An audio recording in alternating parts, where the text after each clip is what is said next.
দুর্বৃত্ত দেখে ক্যামেরার ক্ষমতা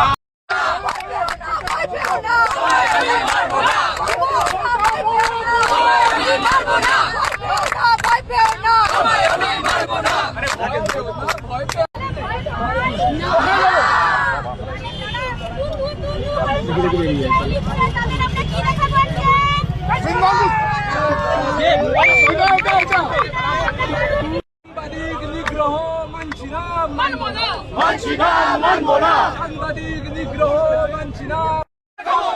অবিলম্বে সাংবাদিকদের উপর নেটওয়ার্ক প্রতিবাদ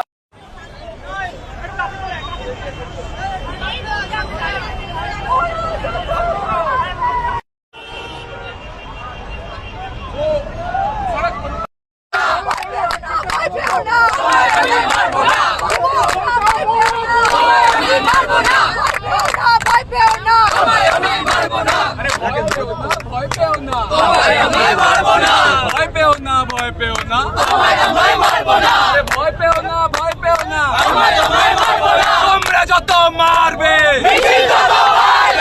তোমরা যত মারবে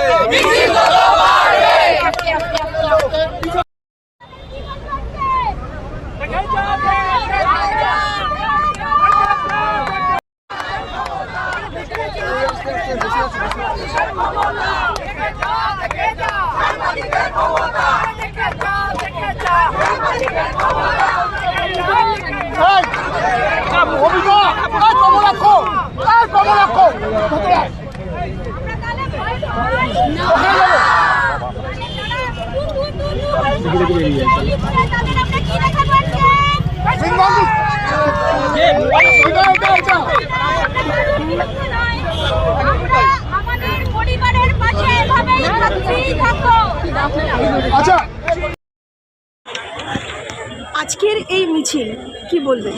দেখো, খুব সাধু উদ্যোগ, এগুলো হওয়া উচিত। কিন্তু আমি সবার আগে মুখ্যমন্ত্রী শুভেন্দু অধিকারীকে ধন্যবাদ দেব। কেন ধন্যবাদ দেব? আমার 30 বছরের অভিজ্ঞতা, তো আমি নিজেও মার খেয়েছি, বদনামের ভাগী হয়েছি। শুকনো দু একটা কথা আর সহানুভূতি ছাড়া কেউ কিছু করে। যেভাবে মাননীয় মুখ্যমন্ত্রী এসএসকেএমে ছুটে গিয়েছিলেন, চিকিৎসার ব্যবস্থা করেছেন, ক্ষতিপূরণের ব্যবস্থা হয়েছে এবং ধরেছেন, এবং বিধানসভায় দাঁড়িয়ে পরিষ্কার বলে দিয়েছেন এই ঘৃণ্য ঘটনার নেপথ্যে কারা।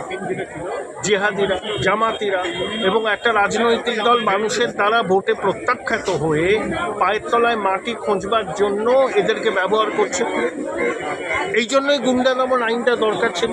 এই গুন্ডা দমন আইনটা তো এদের বিরুদ্ধে প্রয়োগ করা হয়েছে, যারা রে করে উঠেছিল গণতান্ত্রিক আন্দোলনকে ধ্বংস করার জন্য গুন্ডা দমন আইন। তারা এখন কি বলবেন? সাংবাদিকরা নিগৃহীত হলেন, মাতৃশক্তিকে অসম্মান করা হয়েছে, তাদের দিকে অশালীন ইঙ্গিত করা হয়েছে। তো এগুলো তো বরদাস্ত করা যাবে না। নতুন সরকার সাংবাদিকদের পাশে আছেন, খুব সহানুভূতির সঙ্গে আছে। অতীতে হীরক রানীর সময় আমরা এসব দেখিনি। শুকনো কথা বলতেন, যেতেনও না, আর কিছু হলেই বলতেন ছোট ঘটনা। এবার যেভাবে সরকার সাংবাদিকদের পাশে এসে দাঁড়িয়েছে, এটা আনপ্রেসিডেন্টেড, এটা অভূতপূর্ব। সাংবাদিকরা অবশ্যই গণতন্ত্রের চতুর্থ স্তম্ভ। তারা প্রশ্ন করবেন, সবাইকে প্রশ্ন করবেন, শাসক বিরোধীদের। দেখুন, নিট নিয়ে যে প্রতিবাদটা হয়েছে, এই প্রতিবাদটা বহু মানুষ সমর্থন করছে। সরকার কি বলেছে? এই আন্দোলনের সঙ্গে তাদের তো কোনো বিরোধ নেই, পুলিশ তো ঠিকই ছিল, কিন্তু যারা এই ঘটনা ঘটিয়েছে তারা কোনো কুলের পরীক্ষার্থী নয়, তাদের সঙ্গে লেখাপড়া দূর দূরান্তের সম্পর্ক নেই। ওরা জেহাদি, জামাতি, ভারত বিরোধী শক্তি। হ্যাঁ, এদের মাথা ভেঙে দিতে হবে, বুঝতে হবে এটা বাবরের সরকার নয়, এটা আওরঙ্গজেবের সরকার নয়, এটা শ্যামাপ্রসাদ মুখোপাধ্যায়ের সরকার। এটা কিন্তু কিছু বরদাস্ত করবে। যেভাবে এই গদি মিডিয়া শব্দটা এখন বিভৎসভাবে সোশ্যাল মিডিয়ায় চলছে, বা এই গদি মিডিয়া বলে দাগিয়ে দেওয়া হচ্ছে, এবং আর একটা বিষয়ে দেখা যাচ্ছে যে জনরোষ কথাটা বলা হচ্ছে যে যখন কোনো নেতাদের উপরে ফেলা হচ্ছে তখন মিডিয়া বলছে জনরোষ। এবার মিডিয়া বুঝুক বা এই যে যারা সাংবাদিক তারা বুঝুক জনরোষ কাকে বলে, একটা প্রোপাগান্ডা চালান। কি বলবেন? দেখো, তোলামূলের নেতারা বিগত 15 বছর ধরে বাংলায় কি করেছে তা আমরা জানি। হীরক রানী আর তার ফেরেববাজ ভাইপো 15 বছর ধরে বাংলাটাকে লুটেছে। হ্যাঁ, এমন কোনো জায়গা নেই যেখানে এরা দুর্নীতি করেন। এবং শুধু তো সর্বোচ্চ প্রভাবশালী এবং তার ভাইপো নয়, তোলামূলের কোচি নেতা, ব্লকের নেতা, কাউন্সিলর থেকে শুরু করে সবকটা দুর্বৃত্ত, সবাই টাকা তুলেছে। মানুষের টাকা, সরকারি টাকা, আমার আপনার করের টাকা, কেন্দ্রীয় সরকারের দেওয়ার টাকা লুট করেছে। তা মানুষের জনরোষ হবে না? তো এই জনরোষটাকে ওরা ডিপেন্ড করছে। ওরা করছে কারা? ভামেরা করছে, মাকুরা করছে।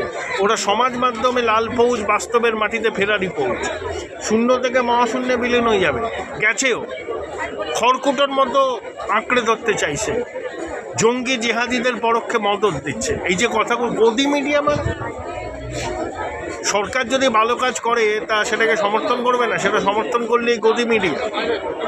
আর যারা চীনের দালাল, যারা ভারতবর্ষের সংস্কৃতি ঐতিহ্যকে চিরকাল অপছন্দ করে এসছে, যারা নেতাজিকে তোজর কুকুর বলেছিল, যারা রবীন্দ্রনাথকে বুর্জুয়া কবি বলেছিল, রামকৃষ্ণ ঠাকুরকে বলেছিল মৃগী রোগী, বিবেকানন্দর বিস্তৃত আলোচনা থেকে শুধু একটা কথাই তারা উদ্ধৃত করে, গীতা পড়ার থেকে ফুটবল খেলা ভালো। কিছুই জানে না, মূর্খের দল। বিবেকানন্দ বীর সন্ন্যাসী, বিবেকানন্দ হিন্দু হৃদয় সম্রাট এবং সনাতনী ধর্ম প্রচার করার জন্য তিনি সারা বিশ্ব ছুটে বেরিয়েছেন। তিনি বেদান্তের বংশীধারী। সেই বিবেকানন্দকে এরা আক্রমণ করেছে। এরা তো এসব বলবেই। এদের আনুগত্য কি দেশের প্রতি, রাজ্যের প্রতি, সাধারণ মানুষের প্রতি? এরা যে মতাদর্শে বিশ্বাস করে, সেই মতাদর্শের অস্তিত্ব আর পৃথিবীতে নেই।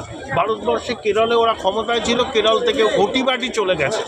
ভূতের ভবিষ্যৎ থাকতে পারে এই যারা সমাজ মাধ্যমে গদি মিডিয়া বলে আক্রমণ করছে সাংবাদিকদের বা মিডিয়া সংস্থাকে, তাদের কোনো ভবিষ্যৎ নেই। একজন সিনিয়র হিসাবে আপনি আজকের এই মিছিল, আজকের এই আওয়াজ কি বলবেন গোটা বাংলার মানুষকে?